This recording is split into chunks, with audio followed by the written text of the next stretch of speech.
안녕하세요. 저는 올해 68살이 된 박석호라고 합니다. 제가 오늘 이렇게 제 이야기를 들려드리는 건 누군가에게는 도움이 될까 싶어서입니다. 제 삶을 간단히 소개하자면 중소조선기자재 회사에서 32년간 기술직으로 일하다 6해 전에 퇴직했습니다. 아내는 제가 퇴직하기 2해 전에 갑작스러운 뇌출혈로 세상을 떠났고 아들 둘과 딸 하나가 있습니다. 사실 저는 제 인생이 그렇게 불행하다고 생각한 적이 없었습니다. 열심히 일했고 아이들 모두 훌륭하게 키워냈으니까요. 큰아들은 캐나다로 유학 가서 그곳에서 정착했고 지금은 토론토에서 식품회사 연구원으로 일하고 있습니다. 둘째 아들은 반도체 장비 엔지니어로 독일에서 일하고 있고 막내딸은 미국 시카고에서 디자인 회사를 다니고 있습니다. 모두 자기 분야에서 인정받으며 살고 있으니 부모 입장에서는 대견하고 자랑스럽지요. 하지만 명절이 다가올 때마다 가슴 한편이 무겁습니다. 옛날에는 아이들이 모두 한국에 있을 때 명절이면 집이 시끌벅적했습니다. 손주들 재롱잔치에 아이들의 웃음소리가 가득했지요. 그런데 지금은 집안에 텔레비전 소리만 울려 퍼집니다. 아이들과는 영상통화로 안부를 물을 뿐이죠. 아마 저 같은 분들이 많으실 겁니다. 자녀들이 더 나은 삶을 위해 해외로 떠나고 노부모는 한국에 홀로 남겨진 경우 말입니다. 제 이야기가 시작된 건 제가 퇴직을 앞두고 있던 때였습니다. 당시 저는 부산의 한 조선기자재 회사에서 품질관리팀 부장으로 일하고 있었습니다. 퇴직을 6개월 앞둔 어느 날 회사에서 퇴직연금 설명회가 있었습니다. 퇴직금을 일시불로 받을지 아니면 연금으로 나눠서 받을지 선택해야 했거든요. 박 부장님은 어떻게 하실 거예요? 동료 김 차장이 물었습니다. 글쎄 난 아직 결정 못했네. 그런데 국민연금이 130만 원 정도 나올 거고 회사 퇴직연금까지 합치면 생활은 가능할 것 같아. 제가 대답했습니다. 아 그래요? 저는 퇴직금을 한 번에 받아서 전원주택 짓는데 보태려고요. 아이들 다 독립했으니 아내랑 둘이 시골에서 텃밭이나 가꾸면서 살려고요. 김 차장이 웃으며 말했습니다.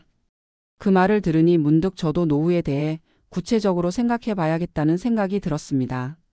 제 퇴직금은 1억 8천만 원 정도였고 국민연금은 134만 원 정도 받게 되어 있었습니다.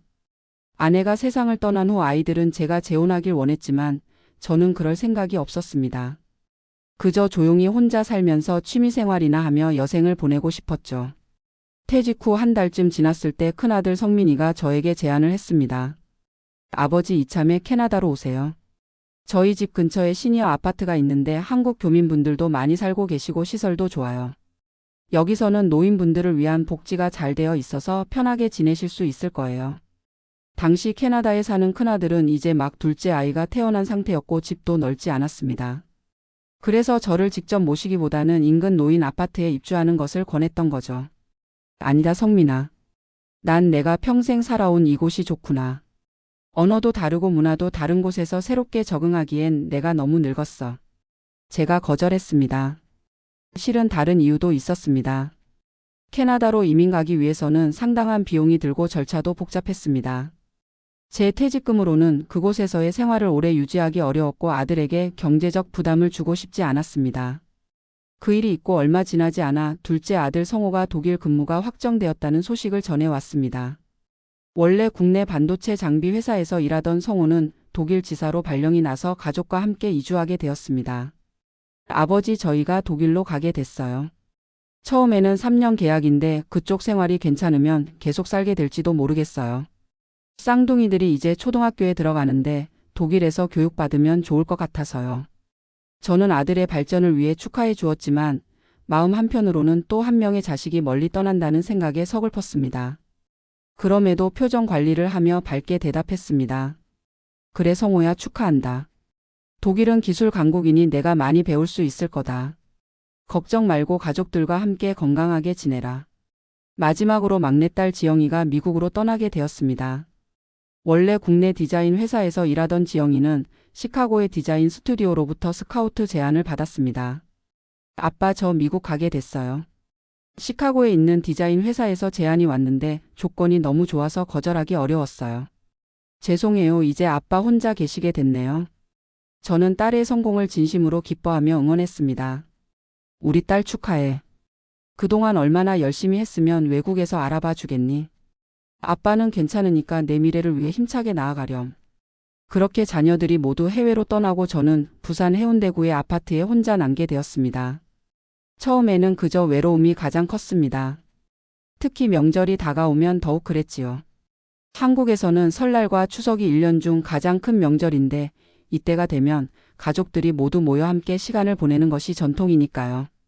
첫 추석은 정말 견디기 힘들었습니다. 텔레비전에서는 온 가족이 모여 송편을 빚고 차례를 지내는 모습이 나오는데 저는 혼자 텅 빈 집에 앉아 있었으니까요. 명절 아침 아이들이 영상통화로 연락해 왔습니다. 다들 시차가 달라 따로따로 전화가 왔습니다. 아버지 추석 잘 보내세요. 저희도 여기서 한인 가족들과 모여서 작게나마 추석 행사를 해요. 캐나다에 있는 성민이가 말했습니다. 아버지 독일에서는 추석이 뭔지도 모르는데 저희끼리 송편 비슷한 걸 만들어 봤어요. 애들이 재밌어 하네요. 성호도 영상으로 인사를 했습니다. 지영이도 시카고에서 연락했습니다. 아빠 혼자 추석 보내시느라 많이 외롭죠? 내년에는 꼭 휴가 맞춰서 한국에 갈게요. 모두 잘 지내는 모습을 보니 안심이 되면서도 한편으로는 더 외로웠습니다. 영상통화를 끊고 나니 집안은 다시 조용해졌고 저는 혼자 찬 밥을 데워 먹었습니다. 그때 문득 생각했습니다. 이렇게 외롭게 지내는 건 내 선택이기도 하지. 아이들이 모두 와서 살라고 했는데 내가 거절했으니까. 하지만 그건 솔직히 현실적이지 않았습니다. 해외에서 생활하려면 언어도 문제고 문화적 차이도 큽니다. 제 나이에 모든 것을 새로 시작한다는 건 쉽지 않은 일이니까요. 게다가 경제적인 측면도 있었습니다. 캐나다 토론토나 미국 시카고 독일 미넨의 생활비는 한국보다 훨씬 비쌌고 제 퇴직금과 연금으로는 그곳에서 독립적으로 생활하기 어려웠습니다. 국민연금 134만 원에 퇴직연금 76만 원을 더해도 한국에서는 그럭저럭 살만했지만 해외에서는 턱없이 부족했습니다. 결국 자녀들에게 경제적으로 의존해야 했는데 그건 제가 원하는 바가 아니었습니다. 시간이 흐르면서 저는 혼자만의 생활 패턴을 만들어 갔습니다. 아파트 단지 내 노인정에 나가 바둑도 두고 동네 도서관에서 책도 읽었습니다. 또 인근 복지관에서 진행하는 목공 교실에 등록해 취미생활도 시작했습니다. 나무를 깎고 다듬어 작은 소품을 만드는 일이 재미있었고 그 과정에서 새로운 친구들도 사귀게 되었습니다. 그렇게 서서히 적응해가고 있을 무렵 둘째 설날이 다가왔습니다. 이번에는 작년보다는 조금 나았습니다. 복지관에서 만난 비슷한 처지의 어르신들과 함께하는 설날 행사가 있었기 때문입니다. 박 선생님 올해는 자녀분들 안 오세요? 목공 교실에서 만난 윤 선생님이 물었습니다. 다들 해외에 살아서 명절마다 오긴 힘들지요. 영상통화로 얼굴이나 보는 게 다예요. 제가 대답했습니다. 저도 비슷해요. 딸아이가 호주에 살고 아들은 싱가포르에서 일해요. 명절이면 집에 혼자 있는 게 제일 힘들더라고요. 윤 선생님이 공감하며 말했습니다. 그래서 우리 같은 사람들을 위한 모임이 필요한 거죠. 오늘 저녁에 단지 내 노인정에서 혼자 사는 어르신들끼리 작은 설날 모임을 하는데 같이 가실래요? 제가 제안했습니다. 그날 저녁 저희는 10명 정도 모여 간단한 음식을 나누고 윷놀이도 하며 즐거운 시간을 보냈습니다. 비록 가족은 아니었지만 비슷한 처지의 사람들과 함께하니 외로움이 조금은 덜했습니다. 그러던 어느 날 복지관에서 노인 일자리 사업에 대한 안내문을 보게 되었습니다. 저는 호기심에 상담을 받아보았습니다. 박 선생님은 조선기자재 회사에서 품질관리 업무를 오래 하셨다고요? 그런 경험을 살릴 수 있는 일자리가 있네요. 지역 내 중소기업 기술지도사로 일하는 게 어떨까요? 주 15시간 정도 일하고 월 60만 원을 받을 수 있어요. 상담사가 제안했습니다. 처음에는 망설였지만 집에만 있는 것보다 나을 것 같아 지원했고 다행히 선발되었습니다. 일주일에 3번 각각 5시간씩 지역 내 중소기업에 가서 품질관리 시스템 구축을 돕는 일이었습니다. 이 일을 시작하고 나니 생활에 활력이 생겼습니다. 무엇보다 제 경험과 지식이 여전히 가치 있다는 사실에 자부심을 느꼈고 새로운 사람들과 교류하는 기회도 생겼습니다. 그리고 월 60만 원의 추가 소득은 국민연금과 퇴직연금에 더해져 경제적으로도 여유가 생겼습니다. 이제 총 270만 원 정도의 월 소득이 있으니 혼자 생활하기에는 충분했습니다. 하지만 여전히 명절은 힘들었습니다. 아무리 친구들과 모임을 갖는다 해도 가족만큼 채워줄 수는 없었으니까요. 어느 추석을 앞두고 있을 때였습니다. 복지관에서 만난 사회복지사가 흥미로운 제안을 했습니다. 박 선생님 혹시 명절에 해외에 있는 가족들과 함께 보낼 수 있는 방법에 관심 있으세요? 요즘에는 화상 명절 행사라는 것도 있거든요. 화상 명절 행사는 해외에 거주하는 가족들과 한국에 있는 노인들이 대형 스크린을 통해 함께 명절 행사를 진행하는 프로그램이었습니다. 시차 때문에 모든 가족이 동시에 참여하기는 어렵지만 미리 녹화된 영상도 함께 볼 수 있어 의미가 있었습니다. 저는 이 프로그램에 등록했고 자녀들에게도 알렸습니다. 아이들은 모두 흔쾌히 참여하겠다고 했습니다. 추석 당일 저는 복지관의 대형 화면 앞에 앉았습니다. 저처럼 자녀들이 해외에 있는 어르신들 여럿이 함께였습니다. 차례 지내는 시간을 맞춰 화면 속에서 아이들이 차례상을 차리고 절을 하는 모습을 볼 수 있었습니다. 물론 시차 때문에 미리 녹화한 것이었지만 그래도 함께하는 듯한 느낌이 들어 좋았습니다. 식사 시간에는 실시간으로 연결되어 비록 음식은 함께 나눌 수 없었지만 대화는 할 수 있었습니다. 손주들의 제잘거림을 들으며 웃음꽃이 피었습니다. 할아버지, 저 한국어 많이 배웠어요. 다음에 한국 가면 할아버지랑 많이 놀아요. 캐나다에 있는 손녀 지수가 서툰 한국말로 말했습니다.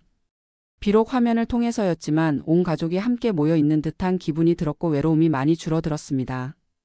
행사가 끝난 후 집에 돌아와서도 마음이 따뜻했습니다. 그날 밤 문득 생각이 들었습니다. 세상이 많이 변했구나. 우리 어릴 때는 상상도 못했던 방식으로 명절을 보내네. 그리고 또 다른 생각도 들었습니다.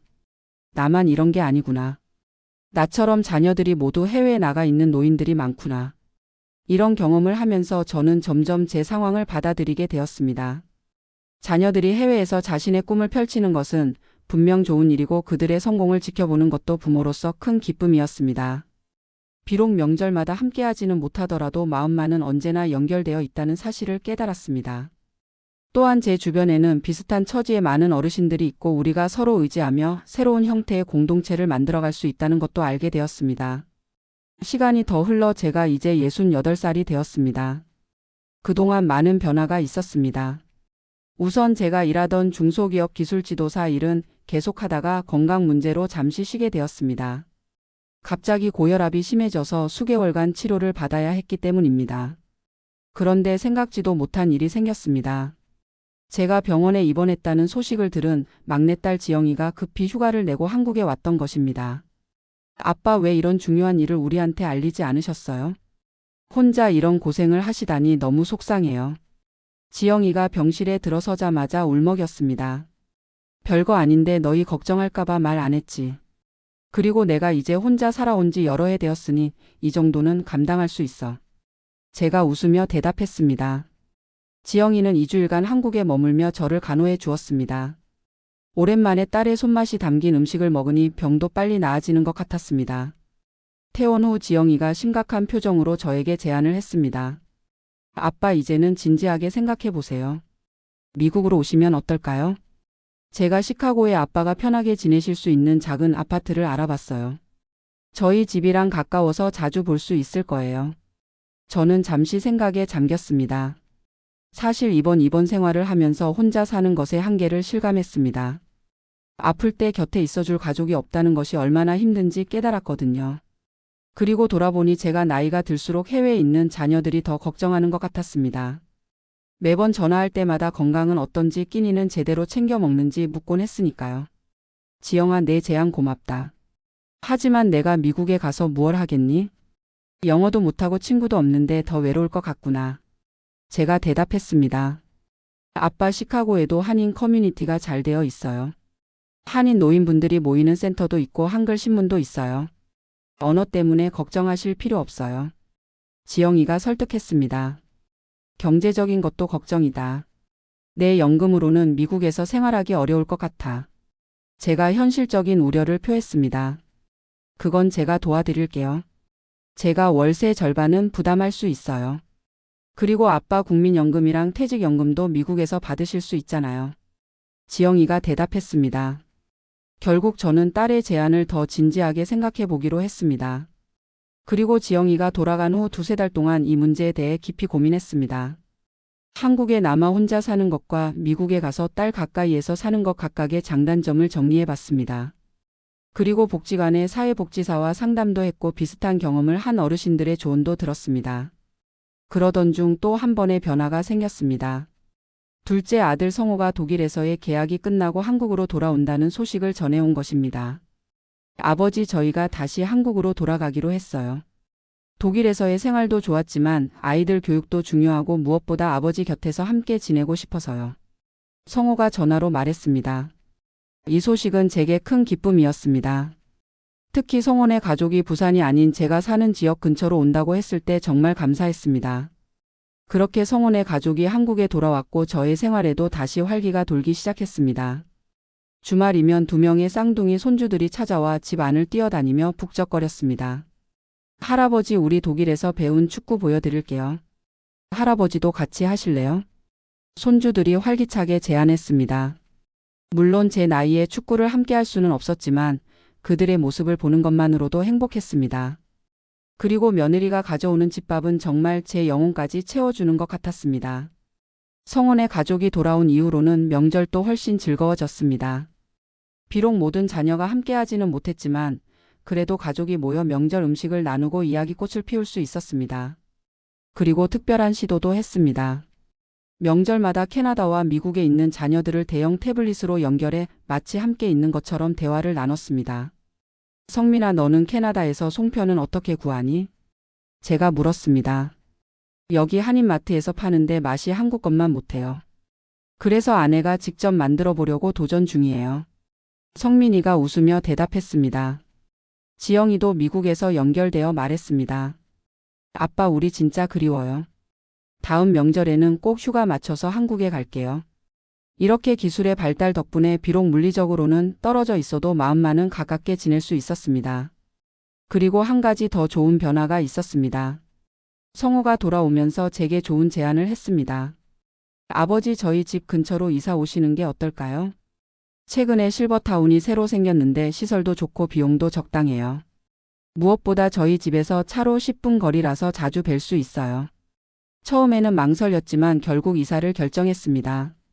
제가 살던 아파트를 월세로 놓고 그 수입으로 실버타운 비용의 일부를 충당했습니다. 실버타운으로 이사한 후 생활은 훨씬 편해졌습니다. 식사가 제공되고 의료 서비스도 가까이 있어 안심이 되었습니다. 무엇보다 비슷한 연령대의 새로운 친구들을 많이 사귀게 되었습니다. 박 선생님, 오늘 오후에 실버타운에서 합창단 연습이 있는데 같이 가실래요? 목소리가 좋으시던데 테너 파트가 부족해서요. 옆방에 사는 강 선생님이 제안했습니다. 합창이라고요? 젊을 때는 노래 부를 기회가 없었는데 지금이라도 배워볼까요? 제가 호기심에 대답했습니다. 그렇게 합창단 활동도 시작했고 정기적으로 공연도 하게 되었습니다. 때로는 지역 축제나 행사에 초청되어 무대에 서기도 했습니다. 그러던 어느 날 특별한 소식이 들려왔습니다. 큰아들 성민이가 캐나다에서 휴가를 내고 한국에 온다는 것이었습니다. 아버지, 이번에는 가족 모두 데리고 갈게요. 아이들이 할아버지 얼굴도 실제로 보고 한국도 경험했으면 해서요.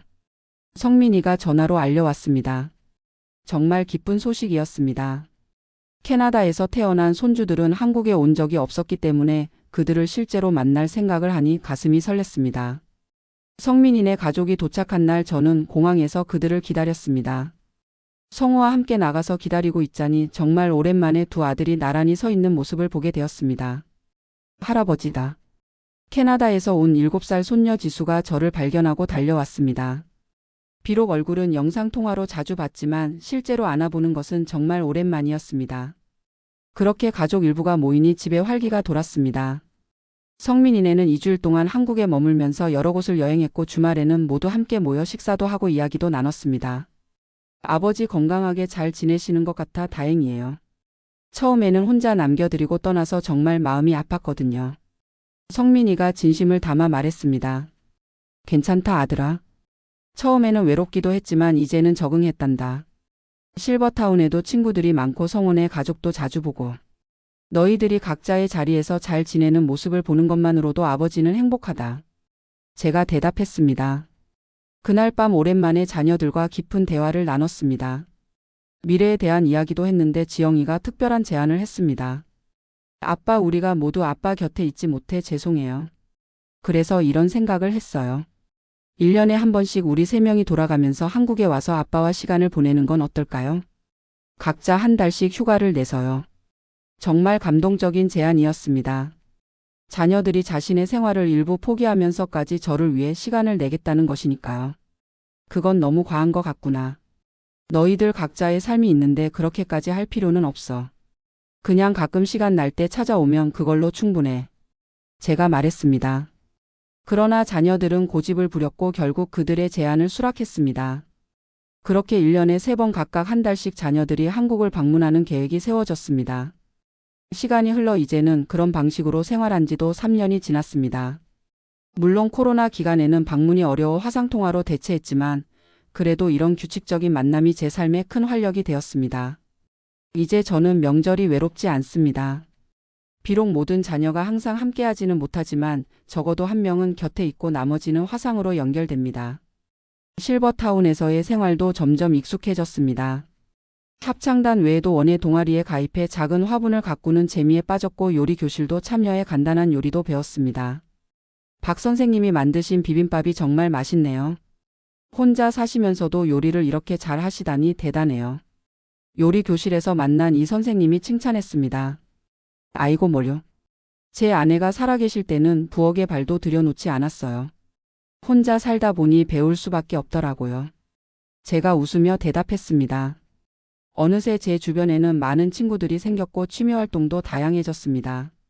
외로움을 느낄 틈이 없을 정도로 일상이 풍요로워졌습니다. 그리고 무엇보다 큰 변화는 제 마음가짐이었습니다.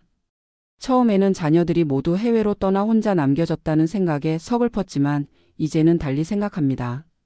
세상이 변하고 있고 국경을 넘나드는 삶이 일상이 된 시대에 자녀들이 더 넓은 세상에서 자신의 꿈을 펼치는 것은 축복이라고 생각하게 되었습니다. 그들이 각자의 자리에서 행복하게 살아가는 모습을 보는 것이 부모로서의 큰 기쁨이라는 것을 깨달았습니다.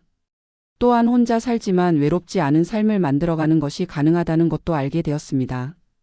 비슷한 처지의 친구들과 새로운 공동체를 형성하고 취미활동을 통해 삶의 즐거움을 찾아가는 것이 노년의 또 다른 축복이라는 것을요.